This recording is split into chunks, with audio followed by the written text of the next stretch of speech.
መጋቢ በርናባስ ጌጡ እባላለሁ። በአዲስ አበባ የመጽሐፍ ቅዱስ ሰራዊት ዓለም አቀፍ ቤተክርስቲያን ወይም ባይብል አርሚ ጎልደን አጥቢያ መጋቢ ነኝ። ባለትዳር ነኝ። የሶስት ልጆች አባት ነኝ። 3 ሴት ልጆች አሉኝ። ባለቤቴ ወይዘሮ ቅድስት ትባላለች። እንዲሁ ቤተሰቤን ላስተዋውቃችሁ ብዬ ነው።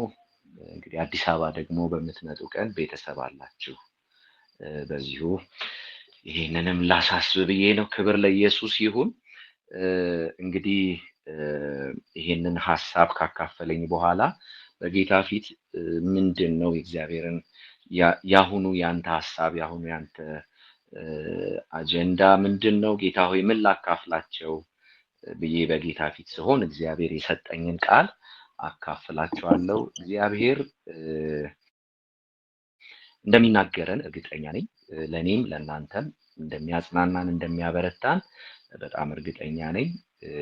ከኔም ጋር 1 ደቂቃ እግዚአብሔር ቃሉን እንዲያበራልን እንጸልይና ወደ ቃሉ እንሄዳለን።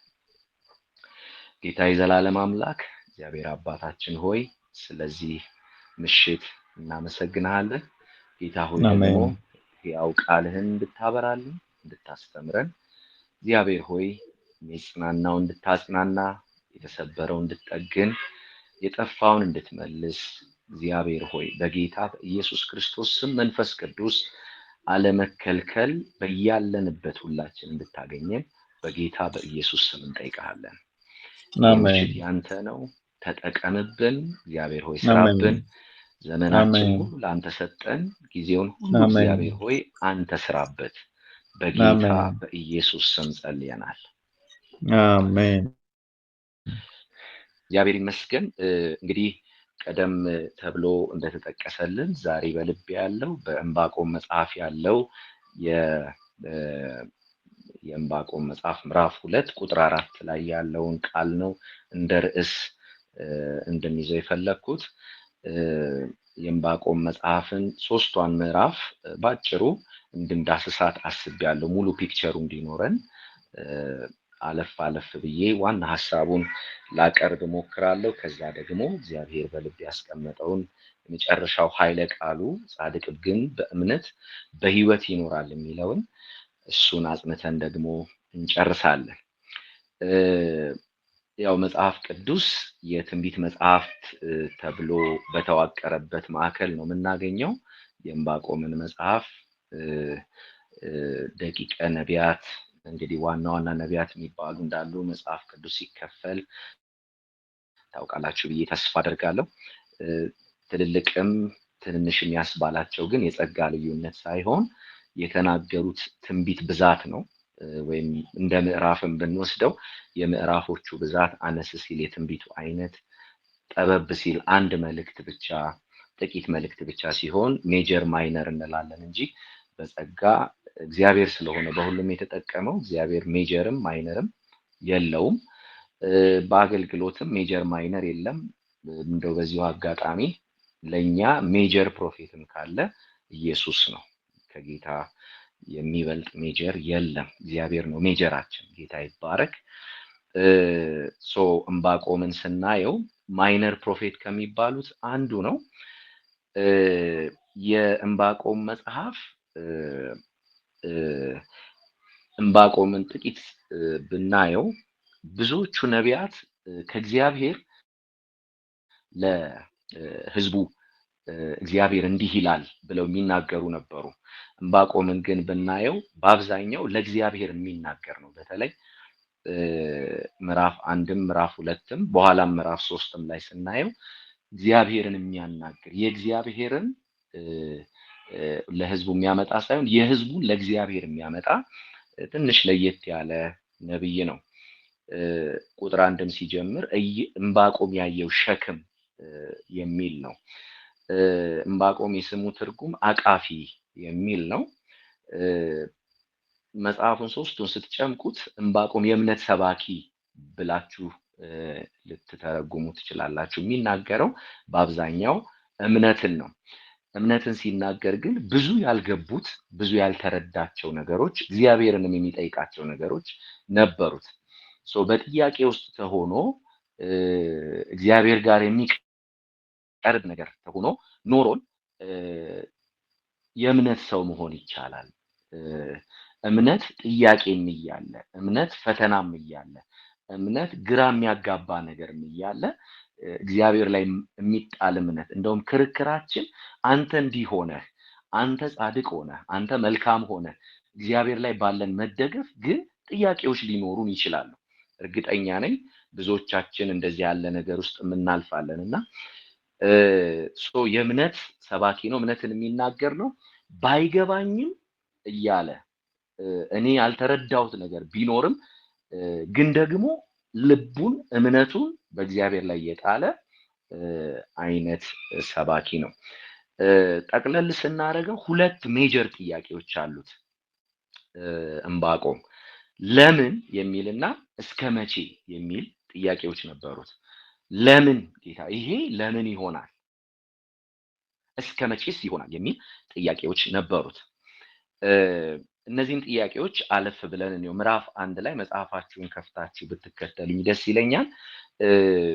የመጀመሪያዎቹ ከቁጥር 1 እስከ 4 ያሉት የዕንባቆም የመጀመሪያ ስቴትመንቶች ናቸው። እግዚአብሔር ጋር የቀረበው የመጀመሪያው ጥያቄ ቁጥር 2 ላይ ታገኙታላችሁ። ከ1 እስከ 4 ያለው የዕንባቆም ጥያቄ ነው። ምን ይላል? እኔ ስጮህ የማትሰማው እስከ መቼ ነው? ምንድን ነበር የሚያስጮህ ስንል ግፍ ይላል። ስለ ግፍ ወደ አንተ ጮሃለሁ፣ አንተም አታድንም። ግፍን ያነሳል። በደልንም ስለምን አሳየኸኝ?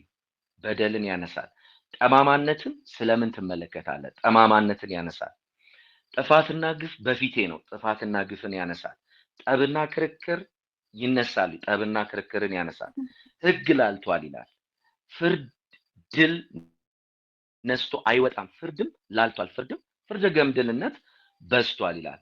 ኃጢአተኛ ጻድቅን ከቦታል ይላል። ፍርድ ጠማማ ሆኗል። ስለዚህ ለምን እንደዚህ ይሆናል? እግዚአብሔር ሆይ ለምን እንደዚህ ይሆናል? እስከ መቼስ እንደዚህ ይሆናል? እንግዲህ ይሄ እየተነገረ ያለው በይሁዳ ሲደረግ ስለነበረ በደል ነው። በእግዚአብሔር ሕዝብ መካከል ይከናወን ስለነበረ በደል ነው። እግዚአብሔር ሆይ በሕዝብ መካከል ግፍ አለ፣ እስከ መቼ ዝም ትላለህ? እግዚአብሔር ሆይ በደል አለ፣ ለምን ዝም ትላለህ? ጥፋት ግፍ አለ፣ ለምን ዝም ትላለህ? እስከ መቼ ዝም ትላለህ? አታድንም ወይ? ጠብና ክርክሮች አሉ፣ ሕግ ላልቷል፣ ፍርድም ላልቷል። ኃጢአተኛ እኮ ጻድቁን እየጨቆነው ነው። ለምን ዝም ትላለህ? እስከ መቼስ ዝም ትላለህ? የሚል ጥያቄ ነበረው። በህዝቡ መካከል ይበደሉ ለነበሩ ሰዎች እየጮኸ ነው። ያየውን ግፍ፣ ያየውን በደል፣ ያየውን ጠማማነት፣ ያየውን ሕግ መላላት በእግዚአብሔር ፊት እያቀረበ ነበርና ጌታ ሆይ ለምን? ጌታ ሆይ እስከ መቼ? እነዚህ ሁለት ጥያቄዎች የሰው ልጅ ብርቱ ጥያቄዎች ናቸው። ለምን? ሁሉ ተመልሶልን እንደማንኖር ተስፋ አደርጋለሁ። ሁሉን አናውቅም። አንዳንድ ጊዜ የማይገባን ነገሮች እግዚአብሔር ሆይ ለምን እንደዚህ ይሆናል? ለምሳሌ ህፃናት ሲሞቱ፣ የተለያዩ ነገሮች በደሎች ሲደርሱ እግዚአብሔር ሆይ ለምን ዝም ትላለህ? እግዚአብሔር ሆይ እስከ መቼ ዝም ትላለህ? የሚል ብዙ ጥያቄዎች እንደ አማኝ እንደ ሰውም ይኖረናል ብዬ አስባለሁ። ይህንን ጥያቄ ነው ዕንባቆም ለእግዚአብሔር ያቀረበው፣ ለምን እስከ መቼ የሚል። የሚገርመው ግን የእግዚአብሔር ደግሞ ምላሽ ከምዕራፍ 1 ከቁጥር 5 እስከ 11 ድረስ ያለውን የእግዚአብሔር ምላሽ ብለን ልናየው እንችላለን። እግዚአብሔር ለዚህ ሁሉ ጥያቄ ለምን ላለው እስከ መቼ ስላለው ጥያቄ ምን መለሰለት ስትሉ ቁጥር 5 ላይ የማታምኑትን ስራ በዘመናችሁ ሰራለሁ፣ እዩ፣ ተመልከቱ፣ ተደነቁም ብሎ ይመልስለታል። ዕንባቆም ሆይ አንተም አብረውም ያሉ ሰዎች ልታምኑ የማትችሉትን አንድ የሚገርም ነገር አደርጋለሁ፣ የሚያስደንቅ ነገር አደርጋለሁ ብሎ ይመልስለታል። እንደው ምንድነው ከዚህ በኋላ የምትጠብቁት? እግዚአብሔር መቼም ይሄን ግፍ ይሄንን በደል በቃ ጸጥ አደርገዋለሁ የሚል እንደው የእግዚአብሔር ምላሽ በሰው ግምት እንደዚህ ይሆናል ብዬ አስባለሁ።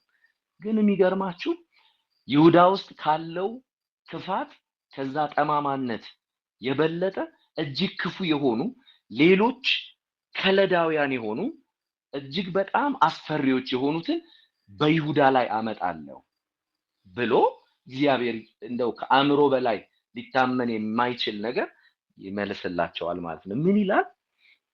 ከቁጥር 6 በኋላ የእነርሱ ያልሆነው መኖሪያ ይወርሱ ዘንድ በምድር ስፋት ሁሉ ላይ የሚሄዱትን መራሮች፣ እነዚህ አሁን የምጠቅስላችሁ ማነብላችሁ የነዚህ የከለዳውያን መገለጫዎች ናቸው። ይሁዳን እቀጣታለሁ በማ መራሮች በሆኑ ከለዳውያን፣ ፈጣኖች በሆኑ የሚያስፈሩ፣ ቁጥር 7 የሚያስደነግጡ፣ ፍርዳቸውና ክብራቸው ከራሳቸው የሚወጣ ከነብር ይልቅ ፈጣኖች፣ ከማታ ተኩላ ይልቅ ጨካኞች፣ ፈረሶቻቸው የሚንሳፈፉ፣ ለምብል እንደሚቸኩል ንስር የሚበሩ፣ ለግፍ ስራ የሚወጡ፣ ምርኮኞችን እንደ አሸዋ የሚሰበስቡ፣ በነገስታት ላይ የሚያላግጡ፣ መሳፍንት እንደዋዛ የሚሆኑላቸው፣ የሚበድሉ፣ እንደዚህ ያሉትን ጨካኞች፣ ክፎች፣ አፈሩን ከምረው የሚወስዱ እንደዚህ ያሉ ክፎችን ከለዳውያንን ይሁዳ ላይ አመጣለሁ፣ ይሁዳን እቀጣታለሁ አለ ማለት ነው እግዚአብሔር።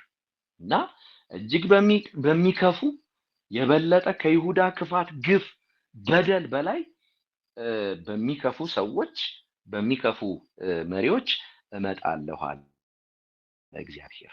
ይሄንን ልታምኑት የማትችሉትን አደርጋለሁ ያለው እንግዲህ ይሄ ነው። እርግጠኛ ነኝ ዕንባቆም በዚህ ጥያቄ፣ በዚህ እግዚአብሔር መልስ ጥያቄ ይፈጠርበታል።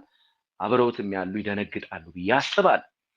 ከቁጥር 12 እስከ ቁጥር 17 ድረስ ምዕራፍ 1 ላይ በዚህ ጥያቄ የደነገጠው የተገረመው ዕንባቆም መልስ ለእግዚአብሔር ሲሰጥ ግራ መጋባቱን ሲያቀርብ የዕንባቆምን ምላሽ ታገኛላችሁ። ምን ይላል? እንዴ የተቀደስክ አምላክ ሆነ ሳለ፣ አንተ ከዘላለም ጀምሮ የነበርክ ሆነ ሳለ፣ ቁጥር 13 ላይ ደግሞ ዓይኖችህ ክፉ እንዳያዩ ንጹህ ሆነ ሳለ፣ ጠማማነትን ትመለከት ዘንድ የማትችል ሆነ ሳለ፣ እንዴት ድጋሚ ደግሞ ለምን አታላዮችን ለምን ትመለከታለህ? ኃጢአተኛውስ ከእርሱ ይልቅ ጻድቅ የሆነውን ሲውጠው ስለምን ዝም ትላለህ? እንዴ የከፋ ነገር ታመጣብናለህ፣ የባሰ ነገር ታመጣብናለህ። አንተ ከዘላለም የነበርክ አይደለም? ባህሪ እኮ አንተ እኮ ቅዱስ ስለሆንክ ይሄ እኮ ካንተ ጋር የሚሄድ አይደለም። እንደው the most confused prophet ነው ይላሉ አንዳንድ የመጽሐፍ ቅዱስ አስተማሪዎች። እግዚአብሔር የመለሰለትን ነገር ያስቡና እጅግ በጣም ግራ ገባው። እንዴት እግዚአብሔር ሆይ አንተ ቅዱስ አይደለህ? አንተ ከዘላለም የነበርክ አይደለህ? ዓይኖችህ እኮ ክፋትን ሊያዩ አይችሉም፣ ከባህሪ ጋር አይሄድም። አንተ እኮ ንጹህ ነህ። አንተ የንጹሃን አምላክ፣ ጠማማነትን እንዴት ትመለከታለህ? ጻድቅ የሆነውን ኃጢአተኛው ሲውጠው እንዴት ስለምን ዝም ትላለህ? ሰዎችን እንደ ባህር ዓሣዎች አለቃም እንደሌላቸው ተንቀሳቃሾች ለምን ታደርጋቸዋለህ? ጌታ ሆይ ለምን? ምን ማለት ነው? የሊደርሺፕ ቀውስ ሊደርስ። ይሄ ማለት ዓሣዎች እንግዲህ እንደ ባህር ዓሣ ባህር ላይ ያለ ነገር ያለ ሊደርሺፕ እንደሚሄድ የሊደርሺፕ ቀውስ ሲመጣ እንዴት ዝም ትላለህ? እርሱ ደግሞ ሰብቷል። ቁጥር 16 ላይ እድል ፈንታው በእነርሱ ሰብታለች፣ መብሉ በዝቷል። በቃ ዘወትር ይገልዘል አይራራ፣ ጨካኞች ናቸው። እግዚአብሔር ሆይ እንዴት ዝም ትላለህ ብሎ ኮንፊውዝድ ሆኖ ይቀርባል። እንግዲህ እንደዚህ ያለም ነገር እንደዚህ ያለም ዘመን የገጠማቸው መሪዎች ነበሩ እና ጥያቄው ቅድም እንዳልኳችሁ እግዚአብሔር ነው። ለምን እግዚአብሔር ሆይ? እስከ መቼስ እግዚአብሔር ሆይ? እንደውም እንደዚህ ብዬ ስጠይቅህ የበለጠ ደግሞ እንደዚህ ብለህ ትመልሳለህ። እግዚአብሔር ሆይ የተቀደስክ ሆነ፣ ከዘላለም የኖርክ ሆነ፣ ንጹህ ሆነ፣ በደለኛን ለበደለኛው የምትፈርድ ሆነ፣ የበለጠ ደግሞ በደል እንዲሆን እና መቼም እግዚአብሔር ጻድቅ ነው፣ እግዚአብሔር መልካም ነው። ከዛ ምዕራፍ 2 ላይ እንሂድ። እንግዲህ ከጊዜ አንፃር ነው የምፈጥነው፣ ብዙ ባብራራ ደስ ይለኝ ነበረ። ወደ ልቡ መለስ ሲል ነገሮችን አያየና የእግዚአብሔርንም አመላለስ አየና እንግዲህ የእምነት ሰው ቋንቋ ጀመረ። ምን አለ? እነዚህ ነገሮች ቢሆኑም የማየው የሚያስከፋ ነገር ቢሆንም የጎደለ የተበደለ የጠፋ የተጣመመ እጅግ በጣም የላላ እንደዚህ ያለ ፍትህም ቢኖር ምን አለ? እኔ ግን በመጠበቂያዬ ላይ እቆማለሁ፣ በአምባዬ ላይ እወጣለሁ። ሃሌሉያ። ነገሮች የሚያስቀይሙ የሚያሳዝኑ የሚያስከፉም ቢሆኑ እኔ ግን እጠብቃለሁ፣ አሁንም እጠብቃለሁ። እንድትይዙልኝ የምፈልገው አንድ ነጥብ አለ። እምነት መፎከር አይደለም፣ እምነት መጠበቅ ነው። እምነት ባልገባንም ሁኔታ ውስጥ ባልተረዳንም ሁኔታ ውስጥ ጥያቄም እያለን ግራ ገብቶንም እምነት እግዚአብሔርን መጠበቅ፣ እግዚአብሔርን በአምባችን ላይ ሆነን መጠበቅ ነው። በመጠበቂያችን ላይ ፈቀቅ አለ ማለት ነው እምነት። ስለ ክርክሬ የምመልሰውን አውቅ ዘንድ እመለከታል። ምን ትለኝ? አሁንም ተስፋ አልቆርጥም። ኢየሱስ ክርስቶስ ጌታ ነው። እዚህ ይላችኋል። አንዲት ሲሮፍኒቃዊት ሴት ከነአናዊት የሆነች ኢየሱስን አግኝታው ልጄን ፈውስልኝ ስትለው የልጆችን እንጀራ ለውሾች ሊሰጥ አይገባም አለ ጌታ። የመጣሁት ለእስራኤል ነው ማለቱ ነው። ግን ደስ የምትል ናት። ምን አለችው? ጌታ ሆይ የልጆች እንጀራ ቢልም ቡችሎችም እኮ ፍርፋሪን ይበላሉ አይደል ያለችው። የሚንጠባጠበውን ከገበታው የሚወድቀውን እሱን እኮ ይበላሉ። እንደዚህ ባለው እምነት ተደነቀ። እንደዚህ ባለው እምነት ጌታ ኢየሱስ ተደነቀ፣ ልጇንም ፈወሰላት። ግራ የሚያጋባ መልስ፣ እጅግ በጣም ኮንፊውዝ የሚያደርግ አንዳንዴ እግዚአብሔር ዝም ያለ አንዳንዴ እግዚአብሔርም እየቀጣ ያለ የሚመስልበት ሁኔታ ውስጥ ልናልፍ እንችላለን። በሰው ካልኩሌሽን በጣም ልባችሁ ርዶ ሊሆን ይችላል። በጣም ጭንቅ ብሏችሁ ሊሆን ይችላል። የምስራች ልንገራችሁ፣ እግዚአብሔር አይዘገይም፣ ፍጻሜው ይቸኩላል። የተነገራችሁ ትንቢት፣ እግዚአብሔር ያላችሁ ትንቢት እንዲህ ይሆናል። እንደ ሀገር፣ እንደ ምድር፣ እንደ ቤተሰብ፣ እንደ ቤተ ክርስቲያን እግዚአብሔር የተናገራችሁ ነገር በጌታ በኢየሱስ ስም ይፈጸማል። እነዚህ ሰሞኖች እኔ እንደውም ከዚህ ቃል ጋር አያይዤ እንደዚህ ብዬ በመሃል እጸልይላችኋለሁ። የሰማችሁ ትንቢት በህይወታችሁ በእነዚህ ሰሞኖች ይፈጸሙ። የትንቢት ፍጻሜ ሰሞን ይሁንላችሁ። እግዚአብሔር ቤቶቻችሁን የእናንተ የሆነውን ሁሉ ይጎብኝላችሁ። የፈጠነ መታሰብ ይሁንላችሁ። አሜን። ሃሌሉያ። አይዘገይም አለው እግዚአብሔር፣ መለሰልኛል። አይዘገይም ብሎ እግዚአብሔር መለሰለት። ስሙ ይባረክ። ታዲያ ከዚህ መልስ በኋላ ቁጥር 4 ላይ ይሄ ቅድም ያነሳ ነው መነሻችን ላይ እንደዚህ የሚል ታላቅ ንግግር ታገኛላችሁ። ጻድቅ ግን በእምነቱ በህይወት ይኖራል። ኢየሱስ ጌታ ነው። በዚህ ሁሉ ሁኔታ ውስጥ ጻድቅ እንዴት ይኖራል? በእምነት። ጻድቅ ማን ነው? ይሄንን እንፍታ። እንግዲህ አዲስ ኪዳን አማኞች ስለሆነ ጻድቅ በክርስቶስ ኢየሱስ ያመነ የእግዚአብሔር ልጅ የሆነ የክርስቶስ ጽድቁ የሆነለት በእግዚአብሔር ልጅ በኢየሱስ ክርስቶስ አምኖ የዳነ እርሱ ጻድቅ ነው። ኢየሱስ ጌታ ነው። ታዲያ ጻድቅ ይሄ በክርስቶስ ያመነ የእግዚአብሔር ልጅ የእግዚአብሔር ቤተሰብ የሆነ እንዴት ይኖራል? በእምነት። አሁን ሰሞኑን ሶሻል ሚዲያ ላይ አይታችሁ ይሆናል ብዬ አስባለሁ። አንዲት የምትዘዋወር ቃል አለች።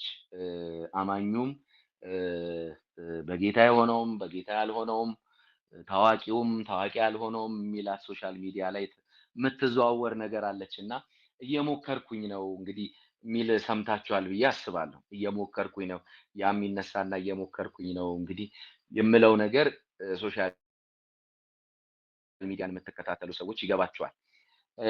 እየሞከርኩኝ ይላልና ብዙ ሰው እየሞከረ ነው። ያው እንትኑ ይገባኛል፣ ሰውየው ልጁም ያለበት ነገር ይገባኛል። ግን የሚገርማችሁ ጻድቅ እየሞከረ አይደለም የሚኖረው፣ ጻድቅ በእምነት ነው የሚኖረው። ክብር ለኢየሱስ ይሁን። በማንኛውም ፈተና ውስጥ እግዚአብሔርን ታምኖ በጌታ ልቡን ጥሎ ነው የሚኖረው። ጌታ ይባረክ። ከዚህ ቀጥሎ ምዕራፍ 2 ከቁጥር 5 በኋላ የእግዚአብሔርን ፍርድ ደግሞ ታያላችሁ። አሁን ይሄኛው ፍርድ እንደ ቅድሙ በይሁዳ ላይ ሳይሆን ይሁዳ ላይ እንደመጡት እንደ ከለዳውያን ሳይሆን እግዚአብሔር ህዝቡን እንዲቀጣ የላከውን ያንን የከለዳውያን ሰራዊት ደግሞ መልሼ እቀጣዋለሁ ሲል ታያላችሁ። ጌታ ይባረክ። እነዚህን ከለዳውያን በህዝቡ ላይ የመጡትን ከለዳውያን እቀጣለሁ ብሎ ሲናገር ታያላችሁ። በእነዚህ ከቁጥር 5 እስከ ቁጥር 20 ባለው ውስጥ 5 ጊዜ ወዮለት ወዮለት ወዮለት የሚል ቃል ታገኛላችሁ። እነዚህ 5ቱ ወዮለት በተለያየ ርዕስ የተጠቀሱ ናቸው። እግዚአብሔር እቀጣለሁ አለ። የመጀመሪያው ቁጥር 6 ላይ ታገኛላችሁ። የመጀመሪያው ምቀጣው ስግብግብነትን ነው አለ። ከለዳውያንን ስግብግቦች ናቸው። እነዚህ ህዝቡን ሊቀጡ የተላኩት ስግብግቦች ናቸው። ምን ይላል መሰላችሁ? እነዚህ ሁሉ ለእርሱ ያልሆነውን ወደ እርሱ ለሚሰበስብ መያዣውን ለራሱ የሚያበዛ ወዮለት። ቁጥር 5ን ወደ ኋላ ልመለስና እርሱ አታላይና ኩሩ ሰው ነው፣ በስፍራውም አርፎ አይቀመጥም። ስስቱን አያችሁ፣ ምን ይላል? ስስታም ነው፣ ወደ ሲኦል ያልፋል፣ እርሱም እስከ ሞት አይጠግብም ይላል። አሕዛብንም ሁሉ ወደ እርሱ መሰብሰብ ነው ስራው። ወገኖችንም ሁሉ ወደ እርሱ ማከማት አይጠግብም። ስግብግብ ነው፣ ስስታም ነው፣ የማይጠግብ ነው። ይሄንን እቀጣለሁ ወዮለት ይላል። የመጀመሪያው ቁጥር 8ም ላይ እንሂድና ወደ መጨረሻው መስመር አካባቢ አንተ ብዙዎችን አሕዛብን በዝብዘሃልና ከአሕዛብ የቀሩት ሁሉ ይበዘብዙሃል ይለዋል። እግዚአብሔር ምን አለ? ስግብግብነትን እቀጣለሁ አለ። እነግራቸዋለሁ፣ እነዚህ ወዮለት ተብለው የተቀመጡትን እግዚአብሔር ሲያይ ይቀጣል፣ ስግብግብነትን ይቀጣል። ሁለተኛው ካለኝ ሰዓት አንፃር ልቀጥል። ሁለተኛው ቁጥር 9 ላይ ሁለተኛው ደግሞ ትዕቢትን እቀጣለሁ አለ። ይሄ ከለዳዊ ትዕቢት ነው፣ ትምክህት። ቁጥር 9 ላይ ከክፉ እንዲድን ጎጆውንም በከፍታ ላይ ያደርግ ዘንድ ምን ላይ ያደርግ ዘንድ? በከፍታ ላይ። ትምክህት ነው። ይሄ ደግሞ ከፍታ ላይ ያደርጋል። ትዕቢትን እቀጣለሁ ያደርግ ዘንድ ለቤቱ ክፉ ትርፍን ለሚሰበስብ ወዮለት ይላል። ልቀጥል። ሶስተኛ ቁጥር 12 ላይ ቁጥር 1 ላይ ስግብግብነትን እቀጣለሁ አለ። የመጀመሪያው ቁጥር 6። ሁለተኛ ትምክህትን እቀጣለሁ አለ። ትዕቢትን እቀጣለሁ አለ። ቁጥር 9 እስከ 11። ሶስተኛ ኢንጀስቲስን፣ ይሄ ፍትህ አልባነትን፣ ቅድም ፍትህ ጎሏል ብሎ የጠየቀውን እግዚአብሔር ፍትህ ያጎደሉትን፣ ፍትህ የጎደለባቸውን፣ ፍትህ ሲያጎሉ ያየዋቸው ምን እላለሁ? እቀጣለሁ። ከተማን በደም ለሚሰራ፣ ከተማንን በኃጢአት ለሚመሰርት ወዮለት። ፍትህን ያጓደለውን ወዮለት ይላል። እንደውም ቁጥር 14 ላይ አንድ ትልቅ ኃይለ ቃል ታገኛላችሁ። ውሃ ባህርን እንደሚከድን ምድር የእግዚአብሔርን ክብር በማወቅ ትሞላለች ይላል። ኢየሱስ ጌታ ነው። እኔ እንደው ባላችሁበት ለምትኖሩበት አካባቢ ይሄንን እንደ እግዚአብሔር ቃል በህይወታችሁ በከተማችሁ ማውጃለሁ። ውሃ ባህርን እንደሚከድን ምድር ላይ የእናንተን ከተማ አስገቡት፣ የእግዚአብሔርን ክብር በማወቅ ትሞላለች። ኢየሱስ ጌታ። ይህንን እዩ። እግዚአብሔር በሰፈር በመንደራችሁ ይሄን ያሳያችሁ። ሶስተኛው ይሄ ነው። አራተኛው ወዮለት የሚለው የሞራል ውድቀትን ነው። ወዮ ሞራል ውድቀትን፣ ይሄ የተበላሸውን፣ ቅድም ወንድማችን ሲጸልይ ብዙ ነገር እንደተበላሸ በቤተ ክርስቲያንም በአገርም በምናየው በዙሪያችን በሁሉ የምናየው የወደቀ የሞራል ውድቀት አለ። ምን ይላል መሰላችሁ? ቁጥር 15 ጀምሮ ሀፍረተ ስጋውን ለማየት ባልንጀራውን ለሚያጠጣ ክፉን ለሚጨምርበት ለሚያሰክረውም ወዮለት ይላል። ስካርን፣ ይሄ ሀፍረተ ስጋውን ለማየት ጠቅላላ ምን ይላል? ቁጥር 16 በክብር ፈንታ እፍረት አንተ ደግሞ ጠጥተህ ተንገዳገድ፣ የክብር የቀኙን ጽዋ ይመልስ፣ እፍረትም በክብር ላይ ሆኗል ይላል። መጠጥ፣ እፍረት፣ ሀፍረተ ስጋ እንደዚህ በቃ ይሄ የሞራል መላሸቅ፣ ስካር፣ እነዚህን ሁሉ እግዚአብሔር ወዮለት እቀጣለሁ። አራተኛው ይሄ ነው። ስግብግብነትን እቀጣለሁ፣ ትዕቢትን እቀጣለሁ፣ ፍትሐ አልባነት ኢንጀስቲስን እቀጣለሁ፣ የሞራል ውድቀትን እቀጣለሁ አለ። የመጨረሻው ቁጥር 18 እስከ 20 ያለው ደግሞ ባዕድ አምልኮን እቀጣለሁ አለ። ምን ይላል መሰላችሁ? የተቀረጸውን ምስል ሰሪው የቀረጸው ለምን ጥቅም ነው?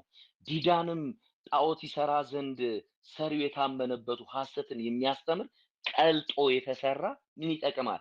እንጨቱን ንቃ ዲዳውንም ድንጋይ ተነሳ ለሚለው ወዮለት።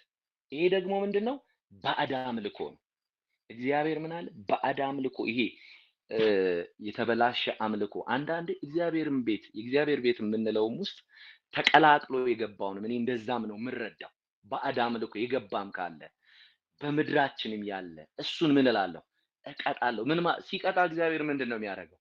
ያስተካክላል። የሚስተካከለውን የሚበላሸውን የተበላሸውን መልክ ያስይዘዋል። እቀጣለሁ።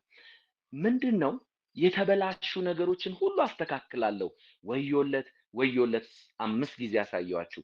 ስግብግብነትን እቀጣለሁ። አንዳንዴ በንግዱን ስራ ሊሆን ይችላል። ብልሽትሽት ያለ የተስገበገቡ የእግዚአብሔርን ሕዝብና ጠቅላላ ሕዝብን የሚበድሉ ስግብግቦችን እዛ ጋር ያለውን የተበላሸውን ነገር አስተካክላለሁ። ትዕቢትን አስተካክላለሁ። ኢንጀስቲስን አስተካክላለሁ። የሞራል ውድቀቱን አስተካክላለሁ። ባዕድ አምልኮን የአምልኮ መበላሸቱን ታድሶ ይሆናል። እንደዚህ አለ ማለት ነው። እግዚአብሔር ስሙ ይባረክ። እግዚአብሔር እንደዚህ ያደርጋል። ምዕራፍ 3 እና የመጨረሻው ከዚህ በኋላ የዕንባቆምን መሸነፍ ታያላችሁ። 2 ነገር አድርጌ ከፍለዋለሁ። የመጀመሪያው እግዚአብሔርን ለማየት እድል አገኘ። ዕንባቆም ከችግሮቹ ላይ እግዚአብሔር አይኖቹን እንዲያነሳ ረዳው። ማንነቱን ገለጠለትና ምን ይላል? እግዚአብሔር ሆይ ዝናህን ሰምቼ ፈራሁ። ከዚህ ቀደም ምዕራፍ 1 ላይ እንዳየነው የዕንባቆም ፍራቻ የግፍ መብዛት፣ የበደል መብዛት፣ በቃ የተበለሻሸው ነገር ነበር አይኑን ያዘው። ዘሞመንት ከችግሩ ላይ አንስቶ ወደ ላይ ሲመለከት ለካ እግዚአብሔር ትልቅ ነው። ለካ እግዚአብሔር ከችግሩ በላይ የሚያስፈራ ነው። አቤቱ በአመታት መካከል ስራን ፈጽም።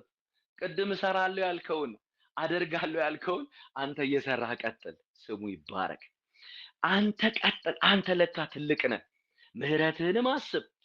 ክብሩ ሰማያትን ከድኗል፣ ምስጋናው ምድሩን ሞልቶ አንተ የከበርክ ነህ፣ ምድርን የሞላህ ነህ። ቀጥሎ እንደዚህ የሚዘረዝራቸው እናንተ በቤታችሁ በኋላ ላይ አንብቡት። ስለ እግዚአብሔር ይናገራል። አንተ ትልቅ ነህ። የዘላለም ተራሮች የሚንቀጠቀጡልህ፣ ኮረብቶች የሚቀልጡልህ፣ መንገድ ለዘላለም የሆነ ኢየሱስ ጌታ ነው። ከችግሩ በላይ እግዚአብሔር ተለቀበት። ከሚያየው ነገር በላይ እግዚአብሔር ተለቀበት። ጸዳልህ እንደ ብርሃን፣ ጨረር ከእጅ የሚወጣ ኃይልህ ያለ ቸነፈር በፊት የሚሄድ የእሳት ነበልባል ከእግር የሚወጣ ሃሌሉያ! ኢየሱስ ጌታ ነው። አንተ ማለት እንዲህ ያለ ትልቅ ነህ። ቁጥር 16 ላይ ፈጠን ብዬ ልሂድ። ሰምቻለሁ፣ ልቤ ደነገጠብኝ፣ ከድምፅ የተነሳ ከንፈሮቼ ተንቀጠቀጡ። መንቀጥቀጥ ወደ አጥንቱ። ይሄ ሁሉ መንቀጥቀጥ በችግር ምክንያት አይደለም። ባይደወይ እግዚአብሔርን ሲያስበው ነው። ትልቁን ጌታ ሲያስብ ከችግሩ ሲበልጥበት አንተ ለካ ትልቅ ነህ። በስፍራዬ ሆኜ ተናወጥኩ። የሚያስጨንቁኝ ህዝብ ላይ ኦ ሃሌሉያ! እግዚአብሔር ትልቅ ነው። ከችግራችን በላይ ትልቅ ነው። ከምናልፍበት ነገር በላይ ከግፉም በላይ ትልቅ ነው። ከበደሉም በላይ ትልቅ ነው። ከምናየው ስቃይ በላይ ትልቅ ነው። ወገኖቼ ከምታልፉበት ነገር በላይ እግዚአብሔር ትልቅ ነው። አየውና ፈራ፣ አየውና በእግዚአብሔር ተደነቀ። ሃሌሉያ! ኢየሱስ ጌታ ነው። እግዚአብሔር ትልቅ ነው። ሃሌሉያ! ኦ ሃሌሉያ! እግዚአብሔር አሜን ከችግራችን በላይ ትልቅ ነው። እግዚአብሔር አሜን ከሁኔታው በላይ ትልቅ ነው። ከምትሰሙት አሜን ከምታዩት በላይ እግዚአብሔር ትልቅ ነው። ችግር አይደለም አሜን ትልቅ፣ እግዚአብሔር ነው ትልቅ። ኦ አሜን ሃሌሉያ! ስሙ ይባረክ። አሜን አሜን ሃሌሉያ! አሁን አሜን ከዚህ ሁሉ በኋላ ከዚህ ሁሉ መደነቅ በኋላ ከዚህ ሁሉ እግዚአብሔርን ከመረዳቱ በኋላ አንተ ትልቅ ነህ ከማለቱ በኋላ ዕንባቆም ቋንቋ ቀየረ። ዕንባቆም ከጥያቄ ወጣ። ነገር yes አልተቀየረም። ችግሩ እንዳለ ነው፣ amen ግፉ እንዳለ ነው፣ መከራው እንዳለ ነው፣ ጥያቄው እንዳለ ነው፣ ነገሮች እንዳሉ ናቸው። ነገሩ ሳይለወጥ ዕንባቆም ተለወጠ። ችግሩ ሳይለወጥ amen ዕንባቆም ተለወጠ። ጻድቅ እንደዚህ ነው የሚኖረው። አማኝ እንደዚህ ነው የሚኖረው። ነገር ሳይለወጥ ይለወጣል። ችግሩ እያለ ይለወጣል። እንደዚህ ብሎ መዘመር ከጥያቄ ወደ አምልኮ፣ ከለቅሶ ወደ ደስታ። yes amen ሃሌሉያ! ነገሩ እያለ ነገሩ ሳይቀየር amen ሰውየው ተቀየረ። ይኸውላችሁ የአማኝ ህይወት ነገር ሳይቀየር አማኝ ይቀየራል።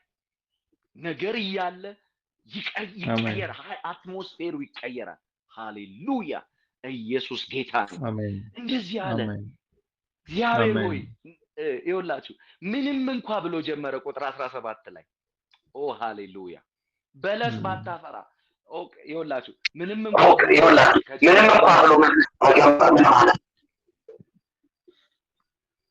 ሃሌሉያ! amen ምንም እንኳ አለ። ምንም እንኳ ካለ ምን ማለት ነገር አልተቀየረም አይደል? ግን ብሎ ነገር ግን ምንም እንኳ ብሎ ከተጀመረ ነገርየው አለ። ነገርየው እያለ በለስም ባታፈራ። ሃሌሉያ! ተርጉሙት እንግዲህ በለሱ የእያንዳንዳችን ዕለታዊ ኑሮ ነው።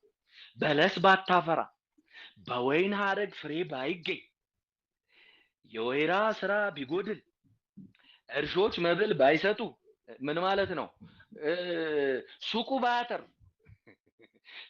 በቃ እዚህም እዛም ክፉ ነገር ብሰማ፣ ፕሬዝ ዘ ሎርድ፣ እርሾች መብል ባይሰጡ፣ በጎች ከበረት ቢጠፉ፣ ላሞች በጋጥ ውስጥ ባይገኙ፣ ጥያቄ በጥያቄ ብሆን፣ ኮንፊውዥኑ እዚህም እዛም ቢሆን፣ ነገርየውን ሳየው ከአንተ ጋር ሳወዳድረው እጅግ በጣም ኢምንት ስለሆነብኝ እስከ መቼ የሚለውን ትቼ ለምን የሚለውን ትቼ፣ ሃሌሉያ፣ እኔ ግን በእግዚአብሔር ደስ ይለኛል።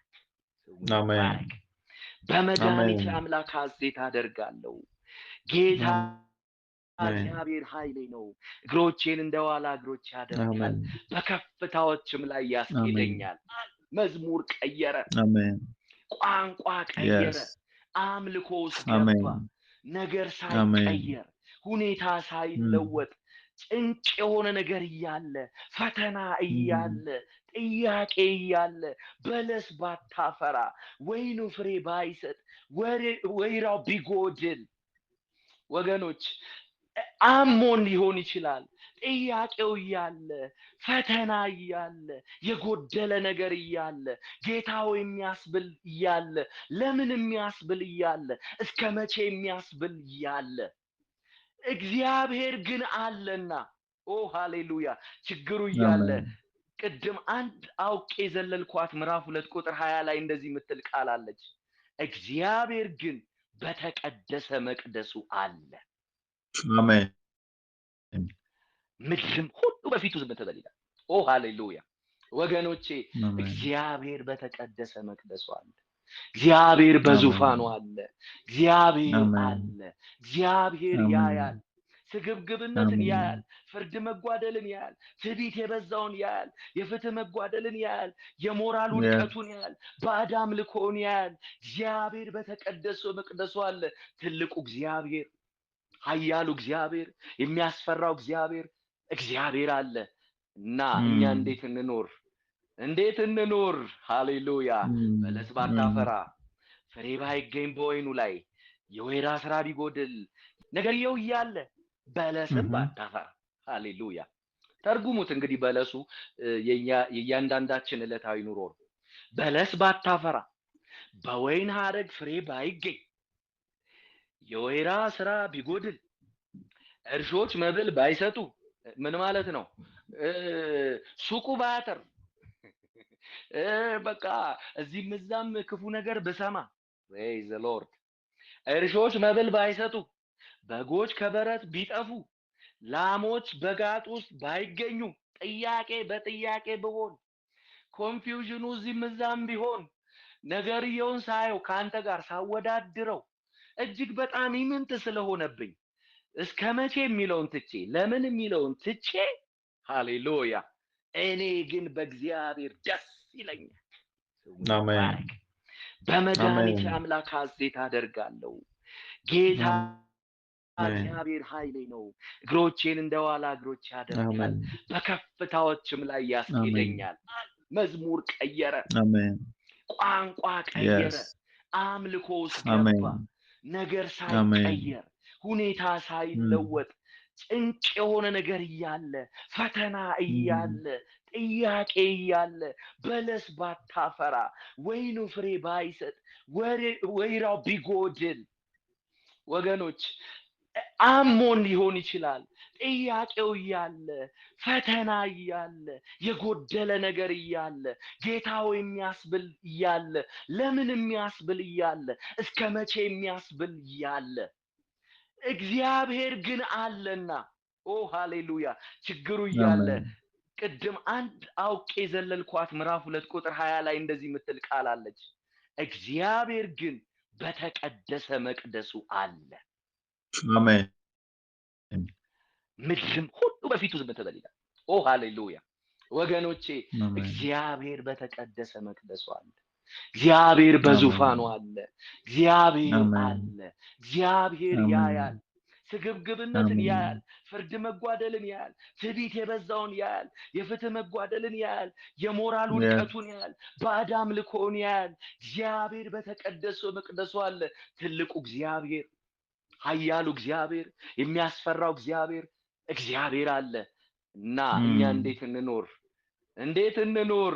ሃሌሉያ በለስ ባታፈራ ፍሬ ባይገኝ በወይኑ ላይ የወይራ ስራ ቢጎድል የበጎ ነገሮች ጥያቄ ቢኖር ያነሰ ነገር ቢኖር የጠፋ ነገር ቢኖር በእግዚአብሔር ደስ ይበላችሁ። እኔ እንደው ድምጹን እንዳጠፋችሁት በቤታችሁ ይሄን ድምጽ እየሰማችሁኝ በራሳችሁ ከኔ ጋር እንደዚህ እንድትሉ ፈልጋለሁ። እኔ ግን በእግዚአብሔር ደስ ይለኛል፣ በመድኃኒቴ አምላክ ሐሴት አደርጋለሁ። ጌታ እግዚአብሔር ኃይሌ ነው። እግሮቼን እንደ ዋላ እግሮች ያደርግ ማለት ያጸና ዋላ እጅግ ብርቱ እንስሳ ነው። ያጸናኛል፣ አልደክምም፣ በበረታለሁ። ከዛ በከፍታዎች ላይ ሄዳለሁ። ገና ከፍታ ይታየዋል ዕንባቆም ችግር ረሳ። ገና ከፊቴ መልካም ነገር አለ። እግዚአብሔር ከፊታችሁ መልካም ነገር ያደርጋል። ኢየሱስ ጌታ ነው ወገኖች። ታሪክ ይቀየራል። እግዚአብሔር ካለ የማይለወጥ ነገር የለም። እግዚአብሔር ካለ የማይቀየር ነገር የለም። ታሪክ ይቀየራል፣ ነገር ይቀየራል። ሃሌሉያ አሜን። በዚህ ልደምድምላችሁ። ታዲያ በዚህ ሁሉ ዘመን ጻድቅ እንዴት ይኖራል? በእምነት። የጻድቅ የመኖሪያ ከረንሲው ብር አይደለም። የጻድቅ የመኖሪያ ከረንሲው እንጀራ አይደለም።